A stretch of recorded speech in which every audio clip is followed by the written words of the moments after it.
Okay, hi everyone. Welcome to this week's episode of the Expand and Evolve podcast. I'm your host, Carly Pinchin, and I have a guest joining me this week, Ehsun Anwar. I'm so excited to have this conversation with you. I actually found you on Instagram, I don't even know, like a couple months ago, I would say. And it was that, and then I heard you like on Sahara Rose's podcast, and I think you talked about narcissism. Is that what you talked about? Yes, Yeah. yes, it was really rooted in the mother and father wound and how it can create narcissism in men, especially. Okay, so I want to talk about that just like as a little bit, but then we also met at Danny Morel's intensive, and so I was so excited when you joined the program. I actually thought maybe you were coming on as like a guest speaker in regards to relationships, and I was like, this is so cool. And then being able to meet you at the intensive, get to know you a little bit, we had such good conversation. I feel like as single people navigating relationships on their healing journeys, just like different perspectives and places that we kind of are coming from in our own journeys, and so I thought it would be fun to have a conversation here and we have nothing planned. We're just going to roll with it and see where it goes. So thank you so much for being on. Maybe just tell people like, what do you do in terms of, because are you a relationship coach? Like, what do you consider yourself? Yeah, thanks for having me on as well. I'm excited. I just go under the umbrella of life coach. Okay. I heal people's trauma in general.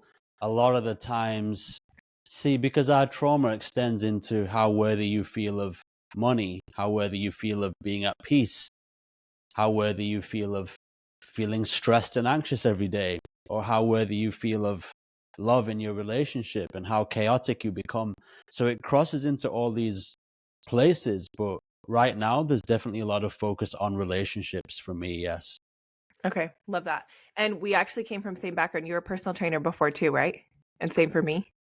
I was, Yeah. yes, yeah. So random. But I feel like it's kind of as you evolve on your journey, I feel like when you're an entrepreneur, it takes you whatever is important to you at the time. Like health and fitness used to be super important to me. I feel like it's a foundation that is important to learn.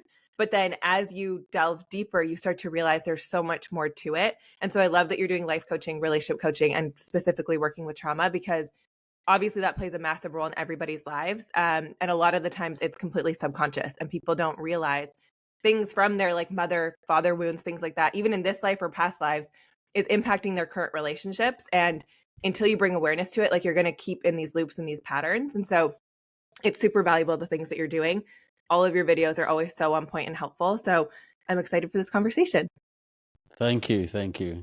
So where would you like to begin then, Carly? Yeah. I feel like, okay, because talk on the narcissism thing, let's just start there. Your perspective on this, I appreciated so much because for me, when I see narcissism, it's like I'm being gaslit. I'm being like all these terms that you're seeing on Instagram right now. And when it comes to narcissism, I feel like it's a blanket statement a lot of people are using to honestly sometimes like victimize themselves. And it's like, what about the other person that made them have these narcissistic tendencies? And I appreciated your perspective so much, and I feel like it's something helpful that people could hear. So if you want to speak on that for a sec, and then we'll move from there. Yeah, absolutely. I would love to. I think this is such an important one to talk on, and definitely trigger warning because those who have been abused by such a man who we can label a narcissist, they want to keep that label on the narcissist because it helps to kind of reduce him and blame him and say, that's just who he is. And there's a satisfaction in being a victim to a narcissist because then you get to feel right. And I hope people really tune into that. If you are in victim consciousness from someone, I'm not saying your pain is wrong, but essentially you get to feel right. And nor am I agreeing with anybody taking abuse. But what we call as narcissism today, I feel, is just a product of evolution. I hope you don't mind my cat jumping in here. It's just a product of evolution. So men over time have had to endure crazy things, surviving. By the way, if it gets too much to tell me, I'll No, move him it's off. so cute. I love it. Okay.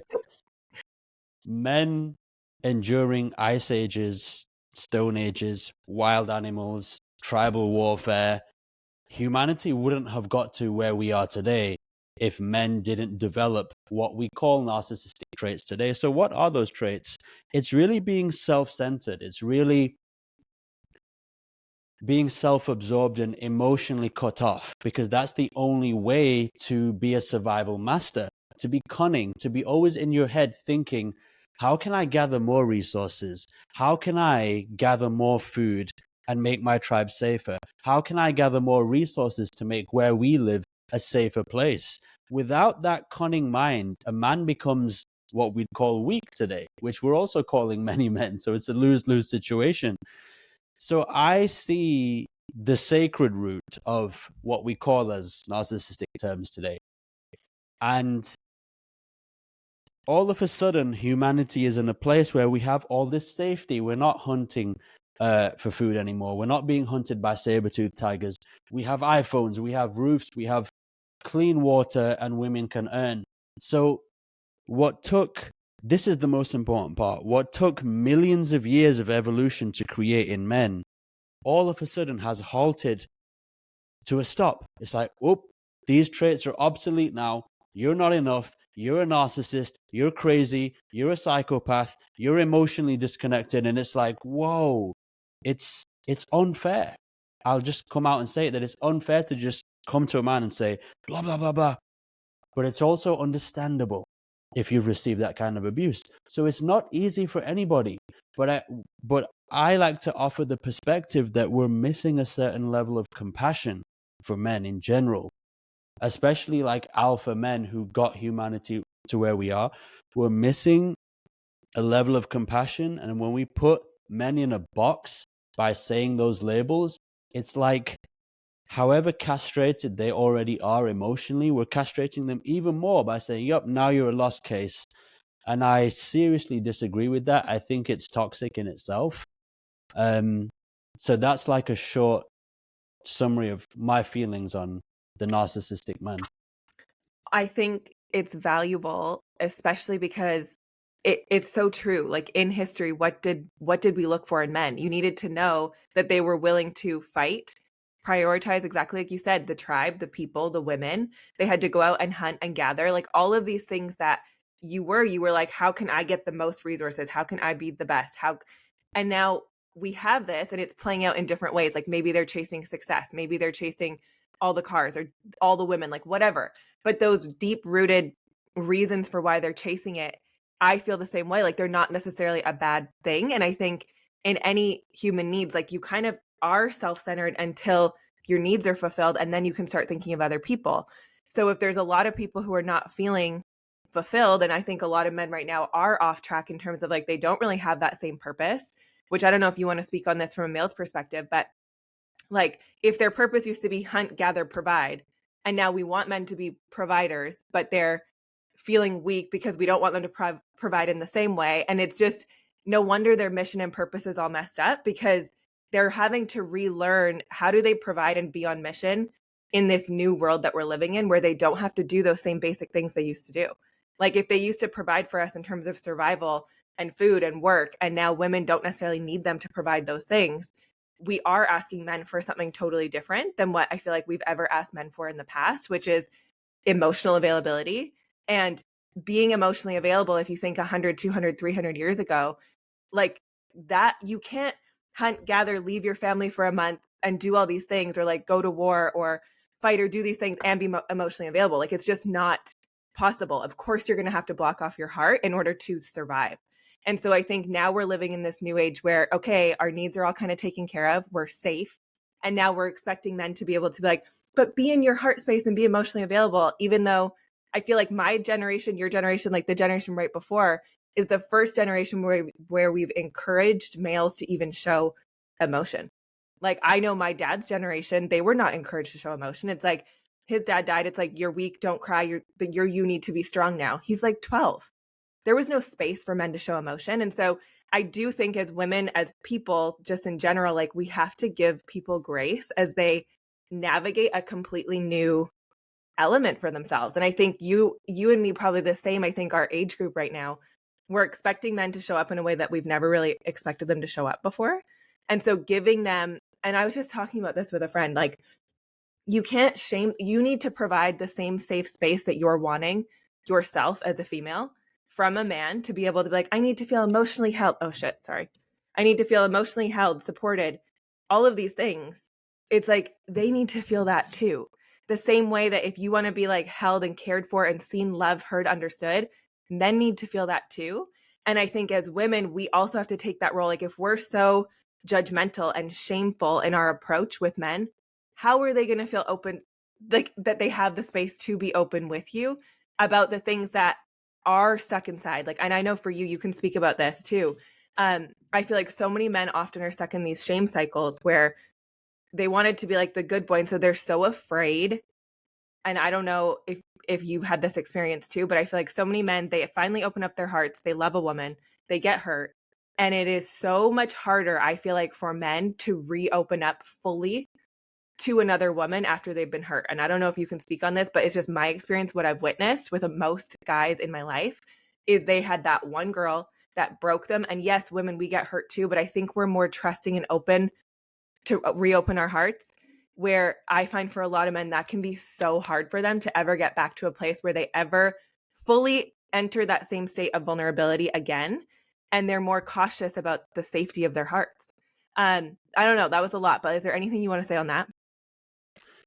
Yeah. On the recent part of what you said, Mm-hmm. I would say I would agree that men struggle to reopen the heart after a first heartbreak because they're already carrying that defensive fighting attitude that most men inherit with a lot of trauma. And unfortunately, this will make them perceive women as enemies, opponents after that heartbreak. Whereas women can do this too, but a woman's natural essence being feminine, she's more able to forgive and move past. Not all, this is not a blanket statement, but in general, from what I see, men harden faster, yes. And I especially like what you said before that, which was that you see what's happening right now is really a beautiful call of the universe, that if we all become more compassionate towards each other and ourselves, we will gain a better understanding of each other. So you were saying that if women are able to hold that safe space for men to move into their hearts, it's more likely to happen. But if a woman says, you're a narcissist, you're broken, you're emotionally disconnected, guess what that does? It feeds into his already ancient trauma that says, you're not enough. And when he feels he's not enough, what is his reaction? Defend, deflect, anger, and cut you down with criticism. So both traumas are feeding each other. So it's individual responsibility to overcome our own wounding, because when we're wounded, we can either continue being wounded or we can become wise from it.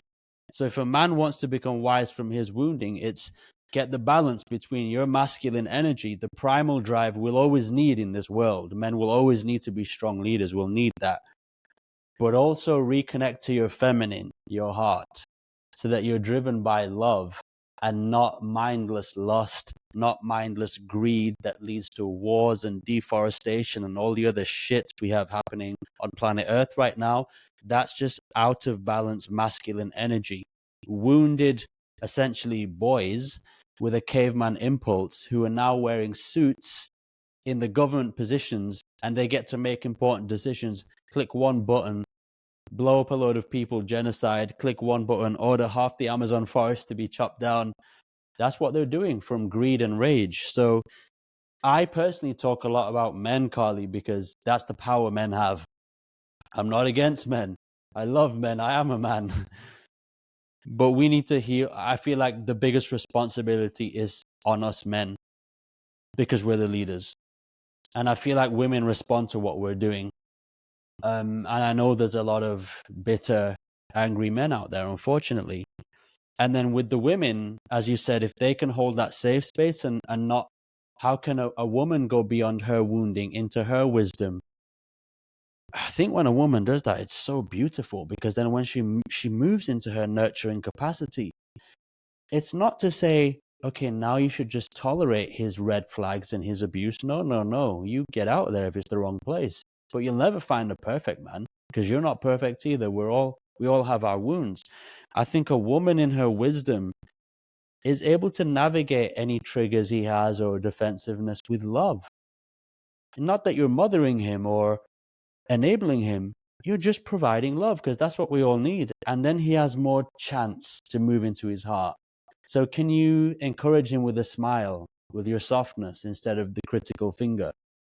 And I think if men are healing themselves and women are healing themselves, we can come together to create something really beautiful. And I see it in my own coaching. I want to give you a phenomenal example. I just did an Instagram reel on this, but I need to say it out here as well. As far as like alpha men, I have a guy right now who's 6'8". He's a giant and he's a multimillionaire and he has everything in life, but he knows that he's still getting miserable about certain things. Him and his wife are constantly bickering. We heal his mother wound and father wound in one-to-one coaching. And oh my God, the energy change is enormous. This starts with his guard coming down and him crying tears and tears of the sadness that he held all his life. Then his heart explodes open.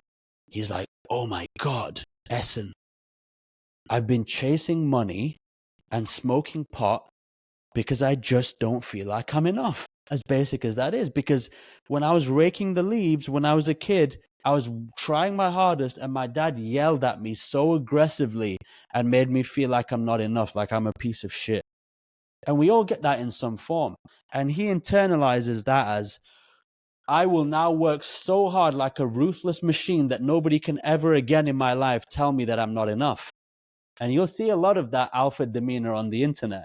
We don't need to say any names, but they're all over the place. Wounded men, extremely wounded.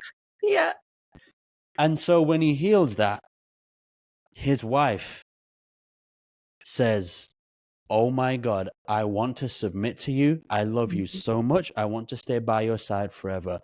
Because now, number one, she knows what he's been through. So that's her healing. Number two, his presence becomes safe. Mm-hmm. He's actually present. You can actually see the love in his eyes. He's like, I've woken up from a dream. Life is not just about survival. It's about enjoying this moment. And yeah, I just wanted to share that. So beautiful. So beautiful. It is beautiful. And I feel like that's what so many women also want from their partner. But I think on both sides, it's not understanding how to communicate that sometimes. And then you have two partners reacting strictly in reactivity from their traumas rather than truly understanding. And I think when you can help, like how you did, you helped him understand, hey, this is where these things are coming from. And if she can see that, like you're going to have so much more compassion, empathy, and understanding. The same way if you notice and you can understand why someone might be avoidant or have avoidant tendencies, like to meet that with love because you understand they're not trying to hurt you, but they also can't just, if you've been avoidant your whole life, you're not going to be able to just flip a switch and be able to turn it off. Like I think if you're in a partnership and relationship, you need to hold space for them to move through that. And like you said, you don't need to accept abuse or mistreatment, but there isn't going to be a perfect person. Everyone's going to have their stuff of how we were raised, how we grew up with our parents. And then it's like, how can we show up for that person based on what has happened in the past? And I feel like that's where even me right now, we can talk about this being single. I'm so much more like, yes, qualities, characteristics, all of those things are really important. But I'm noticing like self-awareness and the ability to self-reflect are so critical because if you at least have that ability, I feel like, and you are committed to growth, you're going to be able to meet each other so differently than someone who's not yet able to look at their life and be like, oh shit, yeah, that's totally from this thing. And then be able to have open conversation and dialogue about trying to improve that. But for you being single, and even as a man, like, what was that? Like, I know I've gone on my own journey, but for you, when we spoke about this too, what have you noticed about yourself, maybe since your last relationship, and then now moving forward as a single guy? Like, what are you finding is so important for you to notice when you're thinking about a partner? Because I feel like we're probably going to have very similar answers. And I think that will also help show people like we're really not that different as men and women. Like, I think we put this thing of like, we separate each other, where it's like at our core, I feel like we really do want the same things. Anyways, yeah. What do you think on that?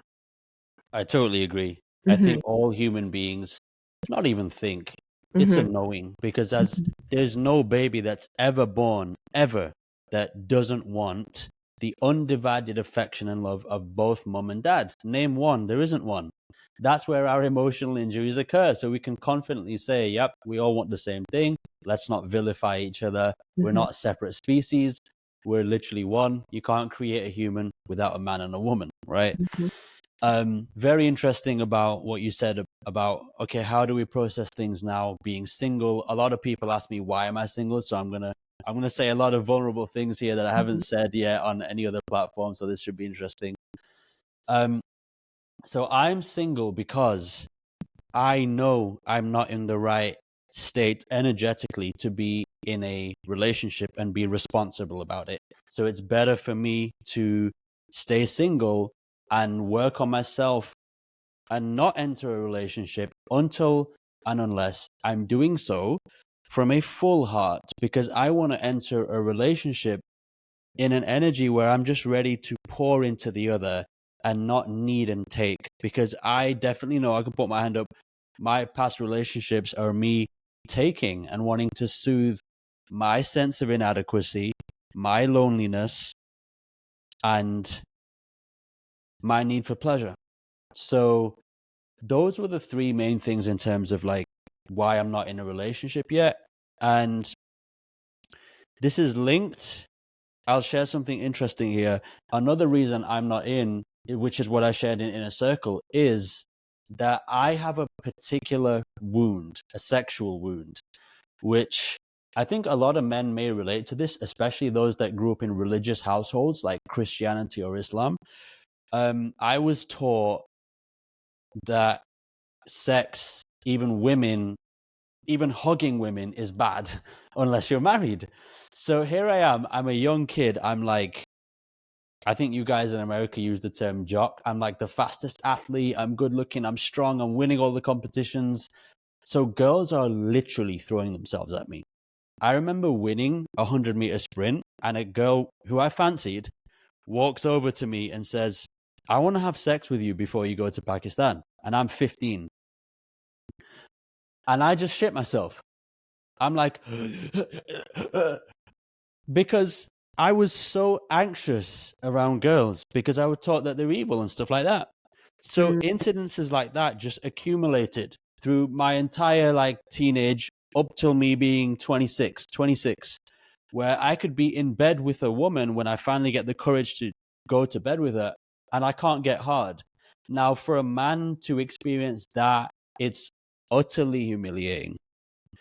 But I didn't realize that I was accumulating a lot of trauma through school, seeing all these girls from a distance, rejecting them because I felt too ashamed. And now there's a huge sense of deprivation built inside of me where it's like I've missed out on pleasure and sex and women for 18 years, whatever it is. So when I discovered this, Carly, when I started healing it, oh my God, when I became aware, the level of sexual appetite that came through me, all that suppression was like, I now want to have sex with every beautiful woman that I see, and nobody and nothing on this earth is going to stop me because I've been deprived for X amount of years. However, when I got to this point, I was also relatively conscious. So I had my higher consciousness saying, no, but that's bad for them. You'll be just using them for their body, and you know it's not going to fulfill you. Then my trauma was like, yeah, but you need it. But so that was a horrible wrestling with that. And just for all viewers, I slept down just a little bit. I certainly slept with a few women with that, but not huge numbers or anything like that. Kept it healthy, and I was always honest and upfront, which I'm really happy about.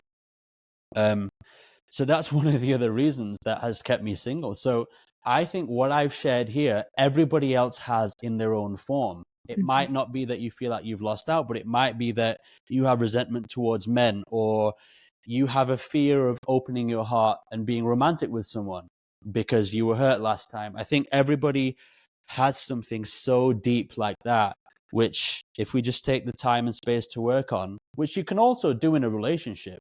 I'm just choosing to do it here by myself. Our relationships can be a lot healthier. Yeah. And I do think that everyone has it in a different form. And I think it is also mastering your sexual energy, because I think for a lot of us, we think of it in such a different way, where at least for me now, I can see it. And I had that moment of, okay, I don't actually want to sleep with anyone and open myself up to anything right now, because I don't want to take that on. But then at the same time, I feel like I was having this like awakening of, wait, but your sexual energy is so powerful and you can use it in such a beautiful and powerful way. And then it's like learning how to, okay, yes, you want to use it, but it doesn't mean you need to use it with all these other people. And it's like honing in on how can you keep that control within you and not use other people. Because I think, especially for men and women, I do think this is where we differ a little. Men can have sex and not necessarily get emotionally attached. Most women, even when they say that they don't, I'm like usually you are, like in some format you are. And I think for a lot of us, we end up feeling less than after. And I think a lot of women also sometimes sleep with people thinking it's going to make them closer. And I feel like it usually never works out in that way. Like, especially as a guy, don't you feel where if someone just sleeps with you, like I've seen this in different women where I think they think like, ooh, I can get his attention. And so I'm going to sleep with him. And like, maybe then he'll be more attached. But I'm like, we get more attached. But for them, usually they're kind of like, oh, I got the thing. And this isn't in a bad way, but it's like when you think of the conqueror, it's like, well, I got it.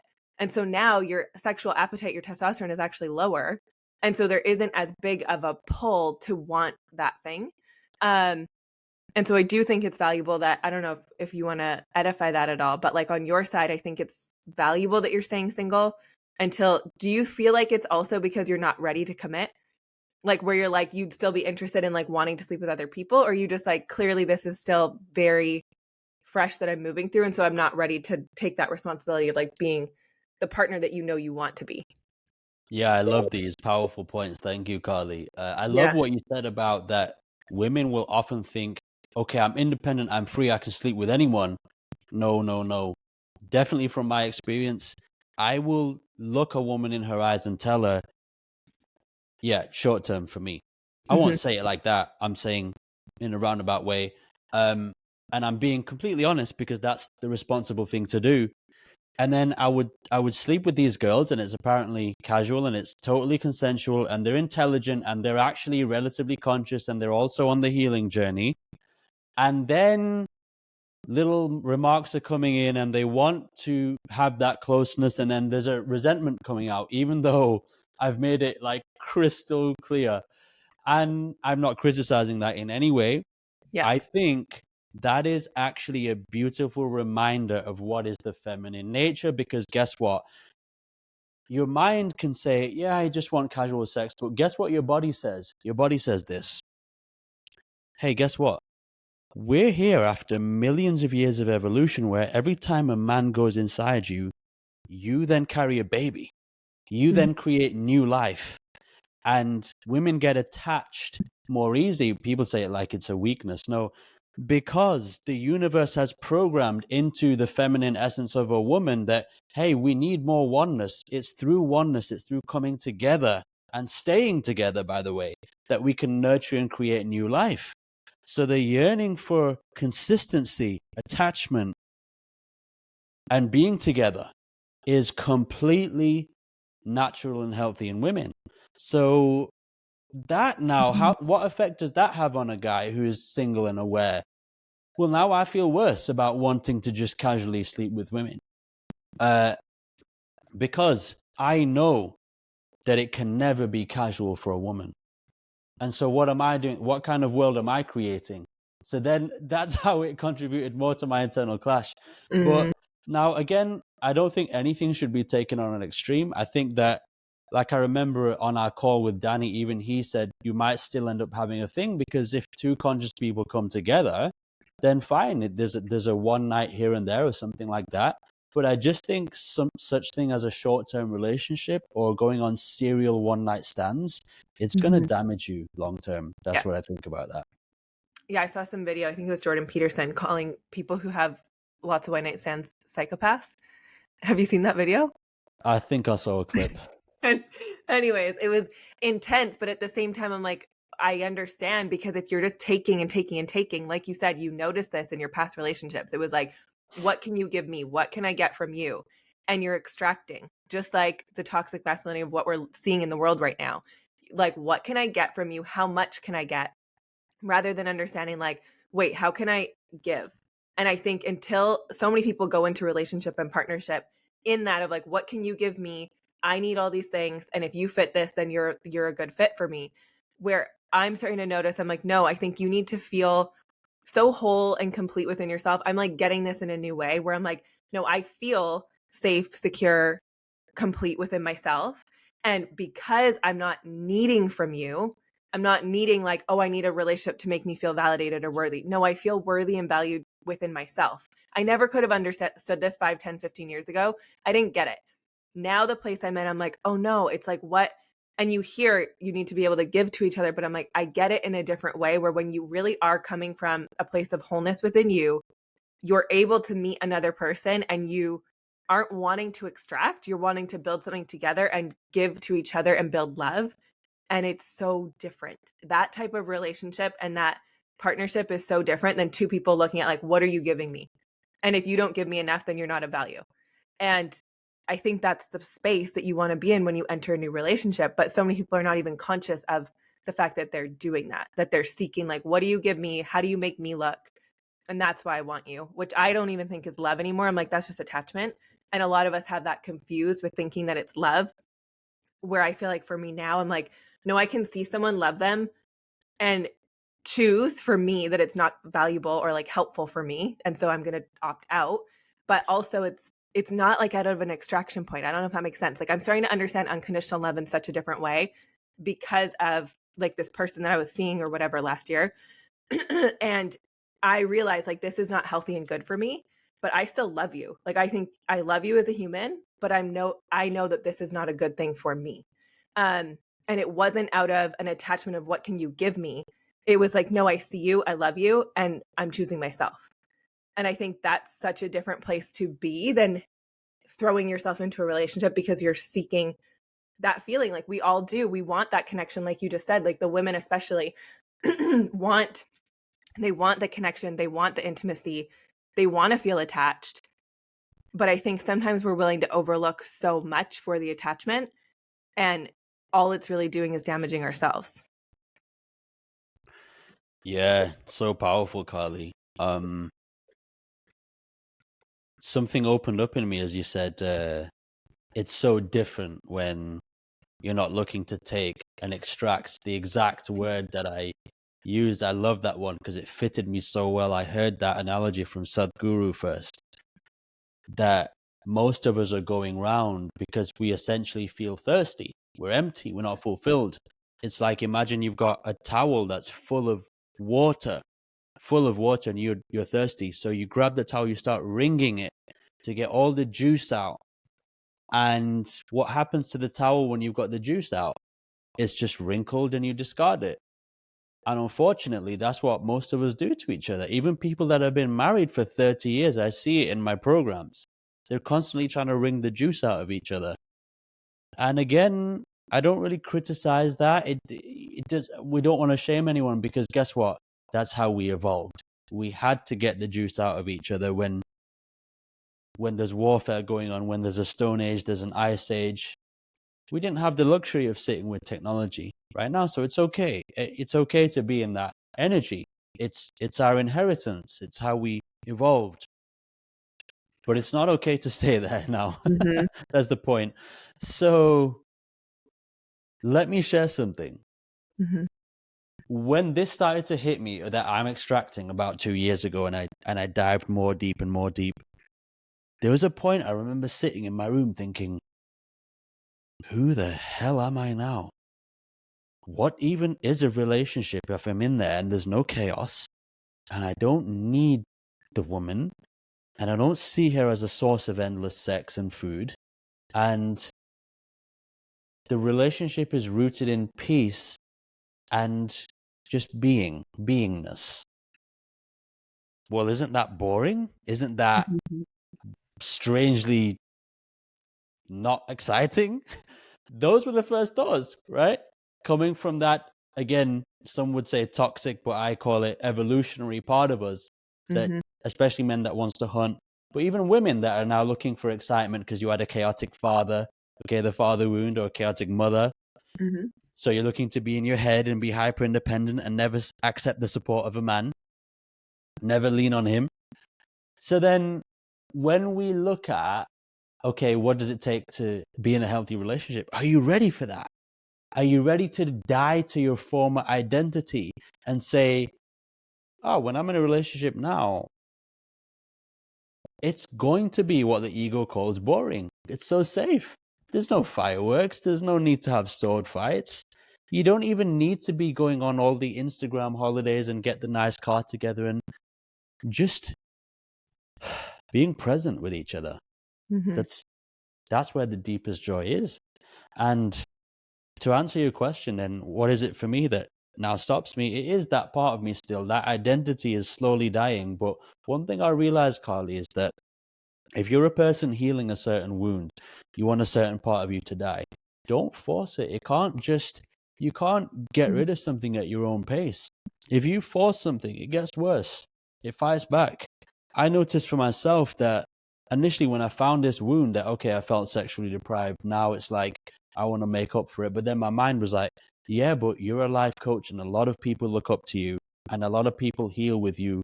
What will everyone think when they see that you have this? So I tried to repress it. And you know what happened to it when I repressed it? Like Mm-hmm. a beach ball that you push underwater and then it explodes upwards. It just got worse.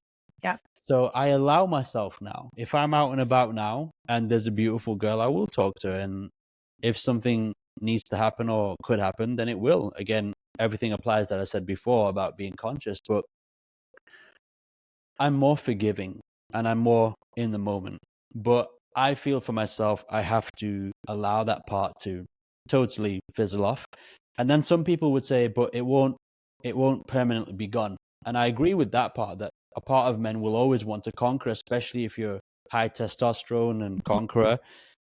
But I know it's something different with me. So I think that's like quite a deep male perspective, that at one point you have to decide, I prefer presence and safety with one woman. And Mm-hmm. I think it's a deep honor to protect a woman in every way. Because when you see a woman in her femininity, as a man, it drives you crazy. Not just sexually wanting to sleep with her. Put that aside for a moment. Just wanting to relax her. Wanting to, when and who did we go for lunch with? Sarah. Mm-hmm. Sarah. When we went, the three of us went for a milkshake in Austin. Austin, yeah. It doesn't even cross my mind the possibility that I won't pay. Not because I'm trying to impress anyone or I need something. It's just normal. It feels good to me to provide some kind of safe space, Mm-hmm. and that'll always be there. And so I can definitely see the joy in commitment. So I don't have that fear of committing. But what about you then? Where are you at? I feel like I want to ask you something before I even really talk on where I'm at, because I don't know. I just feel like for so many people, I have a lot of people that follow me that are also married and I think are trying to navigate this space with, I feel like a lot of them are feeling like the women are on their healing journeys. They're very aware. The men are not necessarily in that same space. They don't necessarily have the same awareness. They haven't jumped into this work at all. And they Um, feel insulted when you suggest it. well, yeah. And then so many of them are like, do I need to have a divorce? Like, I don't know where to go from here. But the way they're acting, like, I can't keep doing this. And Yeah. so it's creating so much disconnect. And I don't want to keep seeing people thinking that like divorce is the right answer. Cause even when I look at myself going through me feeling like, okay, I had to end the relationship. But it took a long time for me to make that decision. But it was like, I wasn't seeing the work. And I think back and I'm like, if I was in a more loving space, could I have held more space and been more patient for him to go on this journey? 1000%. I was not in that space. And it was like, I had so much built up resentment. I couldn't still see him with respect. And so I think of the people who they really do love their partners. They don't want to split up. They don't want to divorce, but they're also like, I also can't keep doing this relationship the way that we are, like it's driving us apart. And I see early stages of where I was before I got to the end.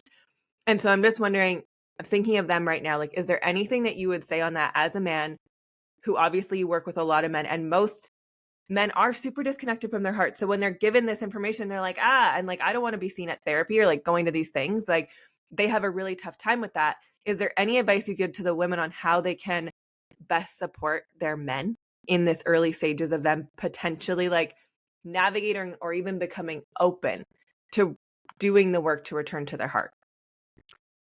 Yeah, thank you for this question. It's very close to my heart because my mother and father have been on the brink of divorce for years on end.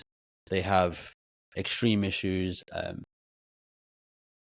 I've had to rush to the late night pharmacy at 1 a.m. because my mother's blood pressure was so high and it was in the fatal zone, and I thought she might die that night.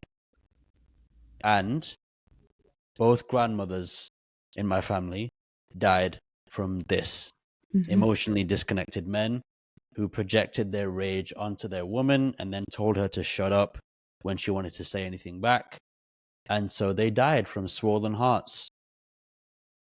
That is so painful for me to say out loud.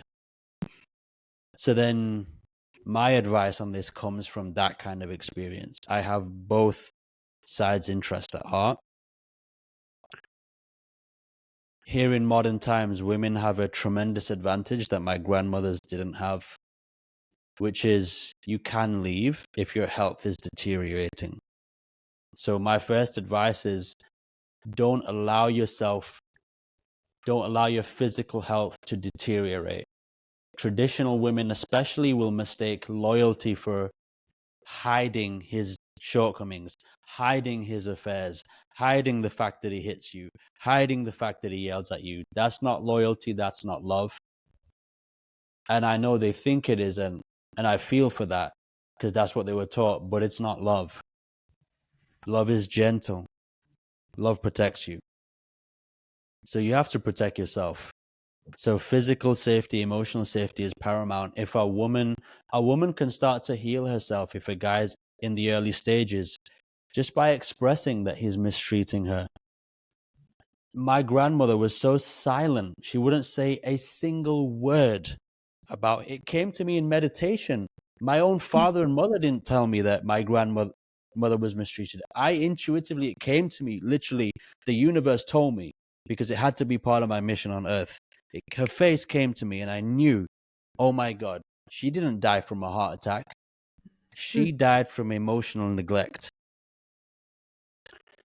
So women have to honor themselves and be honest. Are you being treated with respect? Is your man talking to you with grace? If he's not, talk about it, seek help, talk to your friends. Whatever you do, don't be quiet about it. And I think that's where it starts. Obviously, women who live in the West, in Europe and America, like us, have a big advantage of that. Unfortunately, a lot of women in third world countries, like my grandmother's, you can even be killed for, again, speaking about your husband in a bad way, if you're in a very ignorant village.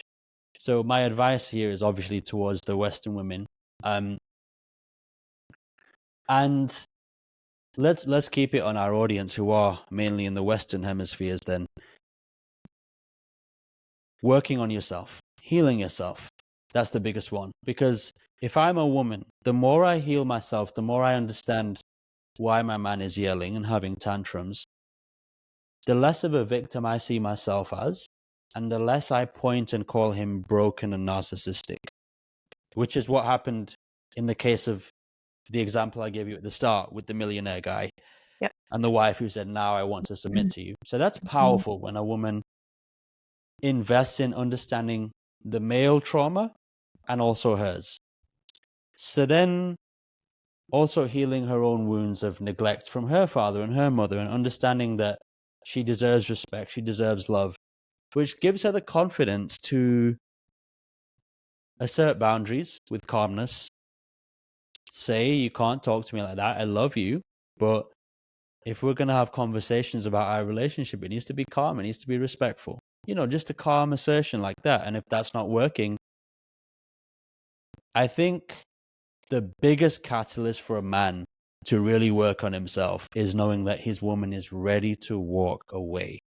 Mhm. If she's truly ready to walk away, he will feel it, and something will tell him, oh my God, I'm about to lose her.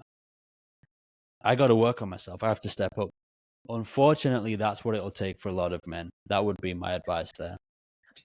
Okay. And then for the men who are feeling that and they can sense it, like, oh my gosh, they're about to walk away. Do you feel for the women then, if the man is like, okay, he knows where you stand, he knows what you feel, and they're not willing, even at that point, to do anything about it and like start taking those steps? Do you feel like it's fair when eventually you're like, okay, this is impacting my health and my well-being now, and I've given you the option, I've given you the opportunity. The best thing I can do for myself and you is I need the space. I need to leave. Do you feel like when it's like, I guess, because this is a question I always get is like, how do you know when it's time to leave? And how do you know that you've given them enough chances and given them enough space? But I'm like, do you think if you've made it so clear, you have given the time, you've given them the opportunity to work on it? Because obviously, behavioral traits that are within them from when they were 5 years old and their dad told them they were worthless, and then they do have a tantrum, that's not going to be over in one night. But at least if you're seeing that they're actively trying and they really are taking it seriously to do the work, do you feel like that warrants, okay, space to give them the space to keep working on it? But if you see no effort, no attempt, no trying, and they don't take it seriously and you're still being negatively impacted, that like, yeah, that's on you to decide, like, is this worth staying for what you want? Or do you think it's like that's where you need to make the decision if it's negatively impacting you that much still, that it could be time to go? Because I get asked this all the time. And obviously that's Yeah, a very hard answer. You can't blanket statement that, but just anything you would say in regards to that. I really feel that question because, again, like I see my mother going through it and I get thousands and thousands of questions on this. As you've said, there's no black and white answer. So Mhm. I think the first thing for a woman or man is being comfortable not knowing, Mhm. because this is an unprecedented era. I think when we think, I've done some healing, I should know, there should be an answer, there's so many people out there, we torture ourselves. We make it worse by thinking that we should know or that it should work itself out. No. I think the first thing is, let's take the pressure off. Nobody has the answer. Your marriage, your relationship is sacred to you. So it's okay to pull your hair out over it to begin with. So that's the first thing I would say. Hopefully that takes a lot of pressure off of people. I think doing everything you can to keep something alive is very honorable. I go back to what I said in the start, that if it's at a point where like your blood pressure is in fatal zones, that's you've already left it too late. Look at your mental health, look at your physical health. Has your man become so unsafe, so dangerous that you need to leave? Okay, that's one threshold. The other threshold you said is, what if they are doing some work and the changes are happening painfully slowly? Like, he's a little more emotionally connected now, but then he's disconnected the next day and all my trauma comes back and I feel lonely again and I feel sad again and I wonder if I should just leave and find a different man. And then a week later he does something sweet. This is not too dissimilar from torture, I admit that. But stay if you want to. Yeah. If nobody said it should be easy. And here's the thing about here's what I really honor about women, about how feminine energy has developed over time. Again, I had this download Mhm. in a deep meditation that when us men were more psychotic, let's call it vicious killers, literally coming back with blood on our hands, in that state, a woman was still willing to nurture him. Mhm. In that state, a woman was still willing to feed him, soothe his wounds, touch him, run her hands through his hair because she knows he almost died today so that I can live, me and my kids. And I think that energy of gratitude is still deeply ingrained in a woman's body, in her cells, even if it doesn't make sense consciously. Like, my man is not almost dying for me now. He's just making money to pay the bills. But that ancient connection and gratitude and indomitable will to make it work is still there. And I honor that. There's nothing weak about it. There's nothing like, it doesn't mean you're a doormat. I think it's something sacred. And I think women need to hear that. Because again, as I said, we wouldn't have got here if men were not so vicious. We also wouldn't have got here if women just decided to abandon their men because he's being narcissistic. Imagine he's out hunting and then she decides to run away. Okay, now we've got no kids coming because you can't copulate. Now we're gonna die without each other. So that Mm. pull to make it work is something sacred that we can't explain just through psychology. It's something deep in ourselves. It's a calling of the creator, and it can't just be dismissed. So I think individual case woman should feel into that and do what her heart says. And it's don't expect it to be easy and don't look for an answer. Maybe it will be difficult till your last breath. Mhm. Maybe it will. So the best thing you can do is keep working on yourself. Right. I want to call out two things, like the softness, how you just said what happens. He came home, almost died. In a male's brain, he could feel that same level of effort and defeat in a regular job day to day. Like I hear this from so many men, like I'm working so hard and I'm doing everything I can and it's still not enough. They still feel like, even if you're seeing them and you don't think it's hard effort, them working in their mind being in that effort of working all day and then them coming home and them not feeling like everything's good, like nothing is good enough. I feel like there's so much power in, as a woman, to give him that softness. Like I think a lot of women have missed this. Like they come through the door, it's even men too. Like it's, let's say you have kids, it's all about the kids. The women are frustrated because they've been at home with the kids all day. They don't give him the love or appreciation or gratitude for him providing or working or whatever. And I think it's like if we could even come back to that within ourselves, because I know it's obviously more women listen to this, but if you started meeting him with that softness and that love, and like you said, the gentle touch on the face, and like, let me nourish you, let me feed you, let me hold space for you, let me love you, you may start to receive such a different guy back because you're not putting him in a state of defensiveness, like you said earlier, of not enoughness, which most men I feel carry some level of not enoughness. They don't think they're enough. If they're not living up to your expectations, they instantly feel they're not enough. It impacts their masculinity. It makes them feel like they're not providing. And sometimes I feel like they don't even know what you really need. And I'm learning this too. I don't know if you want to speak on this. Is I think we expect men to just know, but it's like I feel they do so much better when you directly communicate your needs. And then for them, they almost see it as like, okay, great. She said she likes this. And it's easier for them to now provide that to you rather than us like expecting them to somehow know what emotional needs we need met underneath our like little blow up that we're having.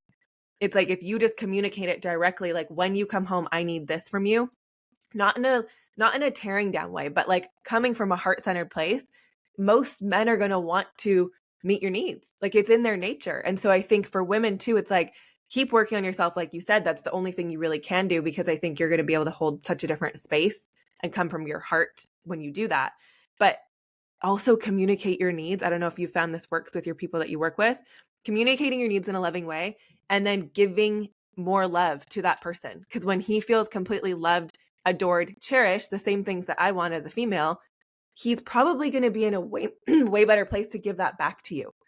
So do you feel like you've noticed that, like in couples or people that you've worked with? Like what advice could you also give to women who are wanting to build these relationships with men?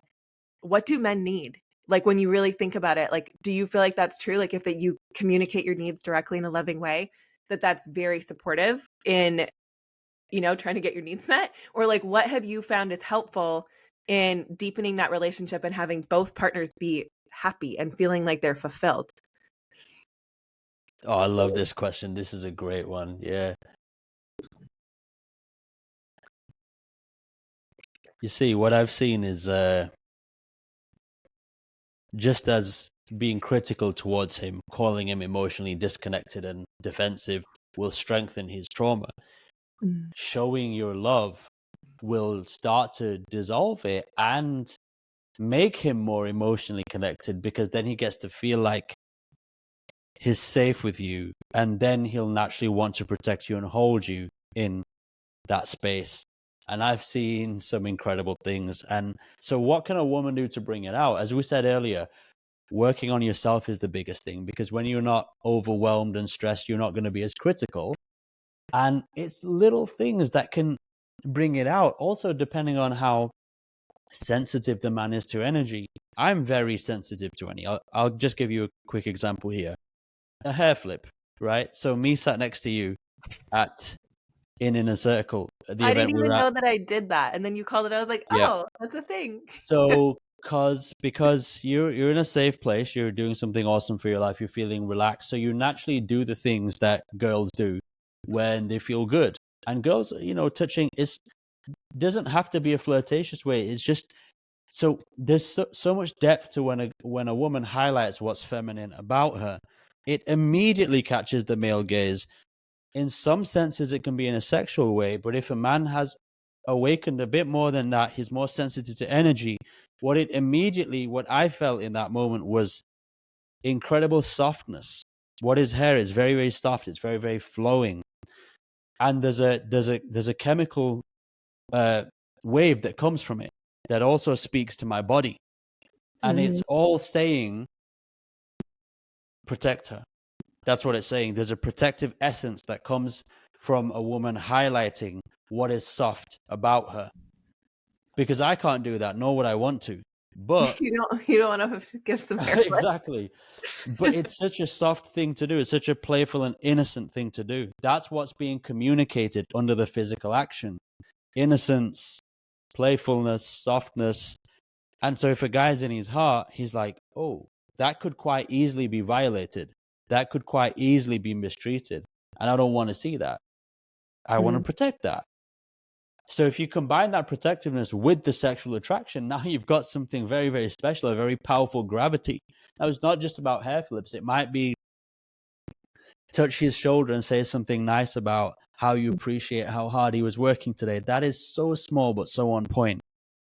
Or put your hand on his hand and say, I love how you did this for us today. A small mark of appreciation. So the list could go on, and just ladies, just get creative with whatever it has to. It doesn't have to be sexual or lead to any of those things. It's just a mark of genuine appreciation, Mhm. and that starts a positive domino effect because he gets to feel like you're a hero in some way, which calls on that really archaic part of him, and now he wants more of that. It's like, oh, that was nice. What can I do to get more of it? And so when he does more of that and brings out more of his healthy, protective, masculine side, you get to relax more and bring out more of your feminine, relaxed side because you're like, oh, he's stepping up to the plate. So we have a positive domino effect of Mhm. both sides arising. And I've seen this with couples in my programs, yes. And it's very, very beautiful. And notice it takes both people going inward and doing what they need to do to be more loving. Okay, so simple answer, do you feel like men do really well, my voice this whole time, with positive reinforcement? Like, if 100%. you can give, and this is something I'm even noticing, like, rather than be like, "Oh my gosh, you didn't call me. Oh my gosh, you didn't do this." It's like edifying, like, "I really appreciate it when you call me." Okay, well, they're getting the note, "Oh, she likes it when I call her." Rather than coming at it with this critical lens where I feel like for a lot of men too, based on mother and father, like most moms, I've witnessed this too. They feel like they were so heavily criticized by their parents. They don't want to feel criticized by you. And even some men I've talked to recently, they're like, I just want a woman who doesn't impact my peace. And so if they're looking for peace, and that's like their most important thing for a lot of men, if you're constantly attacking them, that's not peaceful. They feel like they've been fighting all day, even though they're not actually fighting, right? I've just realized this lately too. I feel like men are very everything is a mission. This is how I'm starting to break it down to like understand men more. I'm like, okay, they had to do a meeting. To them, it's like that was my mission. Okay, now I had to go do this thing. It was the next mission. They're very laser focused on the thing that's right in front of them. And I think women were so good at like, I could be feeding the kids, working, doing a phone call, text and say I love you. I can do all of those things at once. Not to say the whole multitask thing, like that's something totally different. But I feel like for men, if they're in work mode, on mode, mission mode, to drop out of that and now be in like loving, nurturing mode is not as easy. And I think as women, sometimes we expect them, like, you didn't text me all day. You didn't even call me today. Why didn't you text me? You obviously don't care about me. And it's like, no, for a lot of men, I feel like if they're working, to them, it's almost like they are loving you because they're providing for you all day. They don't see it as needing to text you 24/7, like, I love you, I love you, I love you every 5 seconds. To them, I feel like for a lot of secure men, even, they're like, no, of course I love you. That's what I'm doing this for. And so I don't know if you've noticed that with a lot of men that you work with too, or like even as a guy, but I'm like, I'm starting to see this when I talk to people, or even in talking with anybody. It's men specifically. I'm like, I don't think they need that constant, and maybe this is an anxious avoidant type of attachment too, where the anxious needs constant validation and the avoidance, like, I'm good, or like secure, they're like, I'm good, I don't need to text you 24/7 to let you know that I care. um but anything that, yeah, obviously, yeah. What do you, I'm like, what do you think on that? Do you feel like it's true that yes, men are kind of more mission, they're handling what's in front of them, and then for them to tap into their heart and turn into like lover boy mode, it's usually not a quick switch? Or do you feel like for men in general, they don't need to feel that constant need of validation all day to be like, I love you, I love you, I love you, where so many women are looking to be let known that you're thinking about me? Does this make sense? Absolutely makes sense. Again, a Okay. scenario I see all the time, and I'm Yeah. smiling a lot because it felt like such a huge breakthrough for me to help couples through this. Mm-hmm. This is great. This is going to be gold for anyone who has been through this. Yes, men in general are more avoidant in general, by far more than women. And yes, men are more mission oriented. What you said about the meeting, absolutely, that can be his thing. And then to switch off into emotional connection, especially if he's relearning it, is going to be very tough. Yes. And yes, more women tend to have the anxious attachment style. So they're both just certain injuries from being able to be connected to the heart all the time. The man will feel like she's nagging him very easily. He'll feel like, what does she want? Obviously, I love you because I'm doing all this for us. Like, can you not just give me that space? And she is like, whoa, man, like, you don't need to explode on me. Like, I just want to hear a hello from you, right? So they're both coming from different perspectives totally. And this is gold because if both perspectives can take the time to understand each other's attachment injury style, if men can take the time to understand, you know what, she's not nagging me because she hates me or because she wants to make my life hell or that she doesn't appreciate me. It's not that at all. She's sending me that message because she actually loves me so much that she just wants to hear my voice. Because for her, hearing my voice and knowing that I'm here is sweeter than honey to her. It means more to her than the $1,000,000 that I'm chasing. And when a man realizes that, oh my God, it blows you wide open. You can never be mad again when you really feel this. Mm-hmm. And then from the woman's side, if she's got the anxious attachment style, she has to be aware that, okay, he's not shutting me down and being quite cold with me because he's going to abandon me or because he's cheating on me with some other woman. He's not, it doesn't mean he's losing interest. It means for men, as you said so accurately, when they're in do mode, they like to have that focus, that, like, you can picture a football player on the field. He's just seeing where he needs to go, dodge all the obstacles. When he is in football mode, you're an obstacle. If he needs to get his thing come and you have your text, he'll see it that way. Now, I'm not saying it's an excuse to carry on being that way. The point of evolution is that we all learn to overcome these things that I'm describing. But the starting point is understanding, okay, what injuries are they carrying? What am I carrying? And how can we come to a middle ground? So I want to share something so beautiful that I learned from the book. Getting the Love You Want, book recommendation. Have you heard of it? Mm-mm. I need to write that one down. Getting the Love You Want is fucking brilliant. Written by Harville Hendrix and his wife, married couple, both psychologists, famous in America. I believe they were on Oprah like over 10 times. They have a phenomenal set of tools that are so simple that couples can use. For example, inviting each other for a conversation about enhancing the relationship. Because usually what do we do when our needs are not getting met? We're pissed off. We've bottled it up and it's like, I need to talk to you. Like, you didn't do this, and you just want to unload, right? And then, whoa, that's not going to work. So what they do is they have a dialogue. They call it IMAGO dialogue, IMAGO. Bit of a ugly name, so I renamed it in my own program, but the dialogue goes like this. You start by asking your partner's permission, which is a phenomenal step, because instead of saying, I need to talk to you, or you're never there for me, you never listen, you're always at work, you start by saying, how was your day? Blah, blah. I love what you did. I was wondering, I would love to speak to you about how we could improve our connection. When would be a good time for you? Today, 3 hours from now, Thursday? And of course, the other person has to oblige and give an honest time when they can give their full presence. Great. So now we've opened the door. So then you go into this dialogue, and there's an agreement in advance that in this space that we create together, there's no judgment, there's no angry or critical words, and there's no blaming, which that alone is so hard for people to do. But if we agree, we've created a sacred space now. So let's say you're my partner right now. So I will start with I statements instead of saying you. I'll say I. So I could say, Carly, I have been feeling recently that I'm trying my best to get us this new house, and it tires me a lot, but I think it's worth it because I love you. And I feel like you don't actually see that. You just see my flaws, which are I'm not emotionally connected, and I'm not taking the trash out when you want it or whatever it is. I'm leaving the toilet seat up.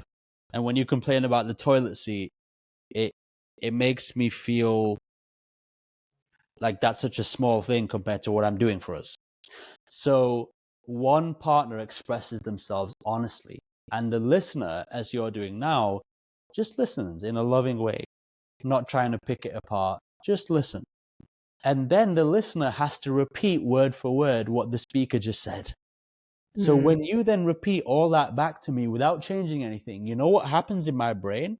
I'm like, oh my God, I was fully heard. And that is so healing. That is so loving. That is so connective.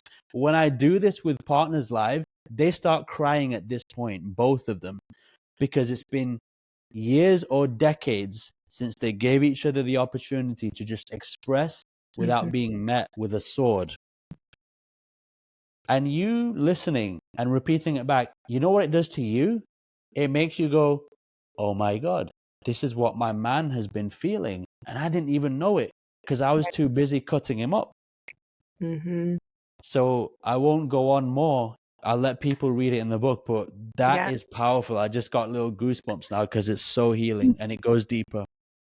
Well, and I think it just edifies the whole, like, we really do want the same thing. You want to feel seen, heard, validated, understood, cared for, loved, like all of these qualities, we want the same thing.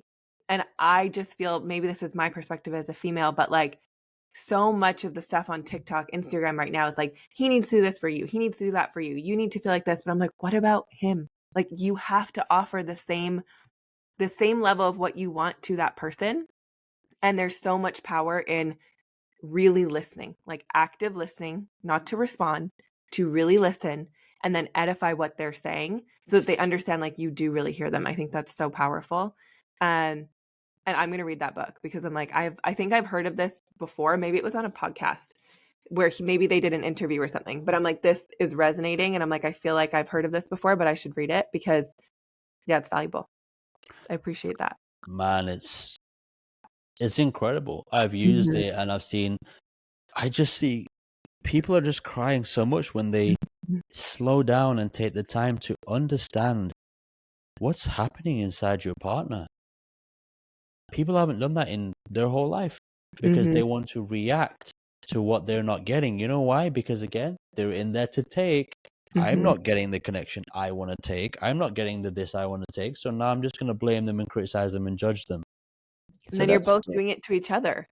And so you're not getting anywhere and I think that is a really good point when you say work on yourself. If your partner is not giving you that, be the one to first give them that.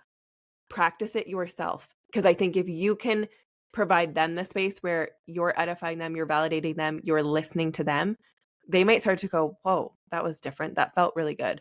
And they may learn through example. It may not be right away, but they might start to notice wow, that felt really good. And then they're going to go off defense because you gave them that space to do so. And they felt heard and understood. So you really can do a lot within your power despite needing the partner to change. It's like be the change first. And the way I always see it is like if you can become that first and you can give love freely, then at least you know you did everything you possibly could. And if it still doesn't impact or change your relationship, at least you've learned these skills that now you get to bring into your next relationship also. So it's like there's no losing. I know we've been in for over an hour, so I really appreciate you. One last thought, because we kind of talked about this, and then we'll end it here. When you mentioned health, because I think this is something a lot of people overlook, like when you mentioned your grandmother's really dying of a broken heart, like I think there's so much disease that is created from emotional, you don't even need to call it necessarily emotional abuse, but when you don't feel emotionally safe, and I'll use myself as an example in my marriage, I was sleeping like this. So fully clenched, hands clenched Wow. like this every night. Okay. Full tense. He never abused me. I've been in an abusive relationship before, physically. Okay. But because I felt so unsafe emotionally and I didn't feel I could express or be open or talk about anything, and I was holding so much in, I started doing this. And then in that year, when I started noticing like literally nail claws in my hands and my whole body was in pain, I look back and I'm like, had I not had the conscious awareness that, holy crap, something's wrong in my body, and started working on that because of all the pain, I hired a personal trainer. Then he's like, this is not anything to do with your muscles. This is trauma. And I went, what? What do you mean? And so because of that, I went to body workers who started helping me understand like your nervous system is all whacked out. You don't feel safe. You're in survival mode and your entire body is responding. I had no awareness because I was in my mind. Had I not known that, I'm like, I look at other people who don't necessarily find that out as quickly as I did. You're going to end up with disease. You're going to end up like, you think of people with any autoimmune disease or just different things that people are dealing with. I'm like, so much of that can be from emotional distress. And you might think, you look at your partner, you're like, but they're a good person. Like nothing's necessarily I want wrong. to pause you real Yeah. quick because this is so important. And I want to ask you a question before you ask me something. I'm okay for Okay. the time because this is so interesting. I love what you said about, well, I don't love that you were like this, but that tragedy of being like that, anyone on the outside, I'm guessing they would have never thought you're going through that because how did you look and behave on the outside, Carly, honestly speaking? Totally fine. Nothing like and here's the thing, it was unconscious to me until it became conscious. Like, That's what's astounding to me because as I awaken more, I sense things about me, I sense about others, but in our Western world, we are masters at pretending to be happy. And we do that by injecting our lips or coloring our hair or wearing the latest fashion or getting the Gucci or all of these things, looking for the big muscles. That's a disease. That just came to my mind. Enhancing the outside of your life and becoming so materialistic is a disease because disease means dis-ease. You're not in a state of ease.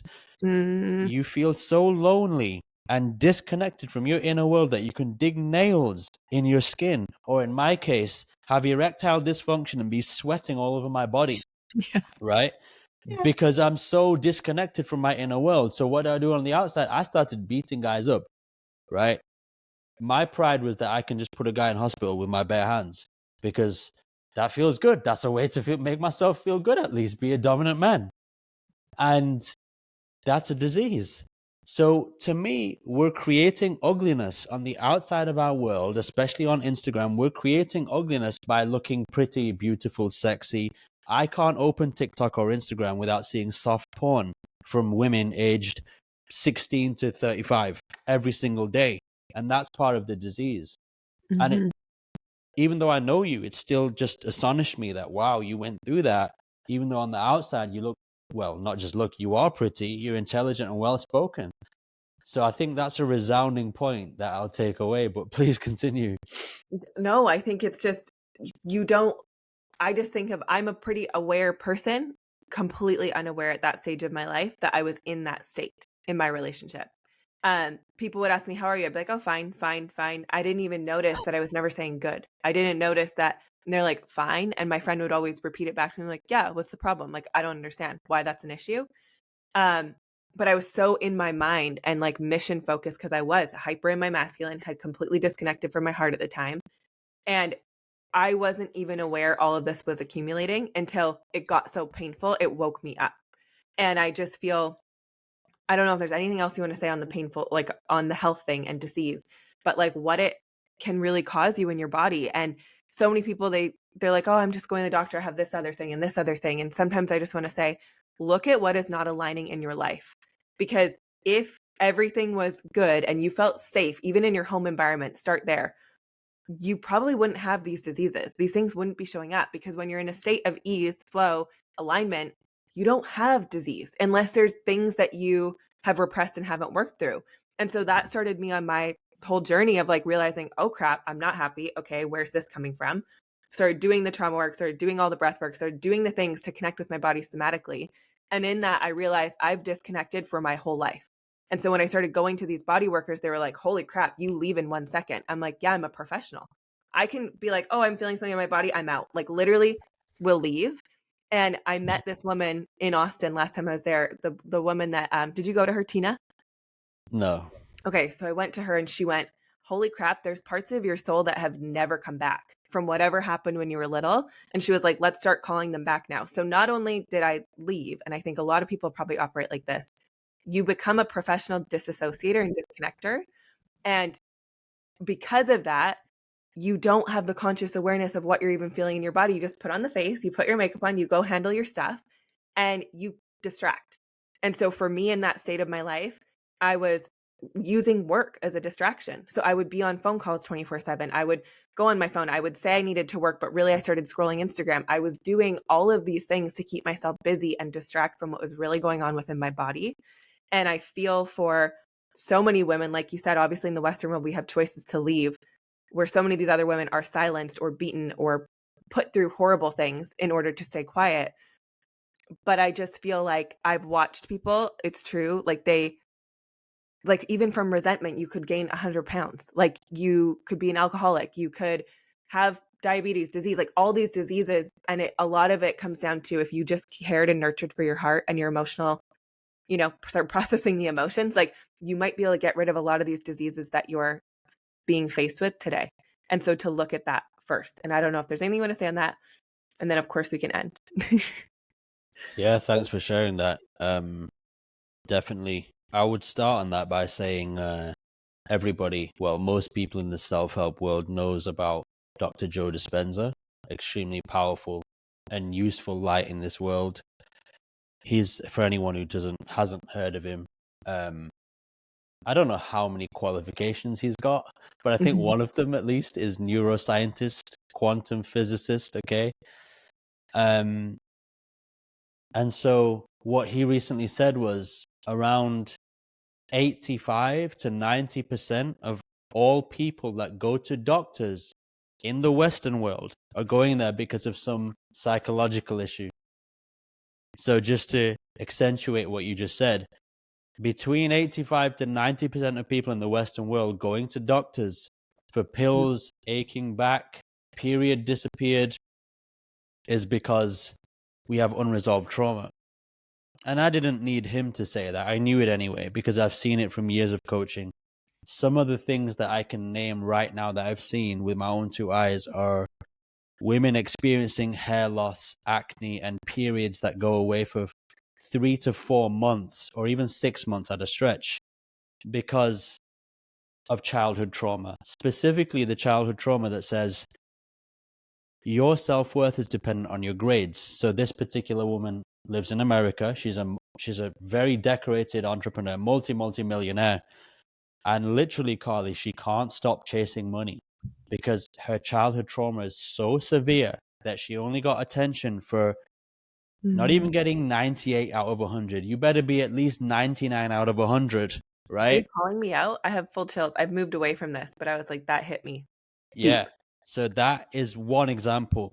I can give examples of men who are losing their voice because they can't speak on their emotional traumas of when dad yelled at them so much when they were young. That's what we call the nice guy.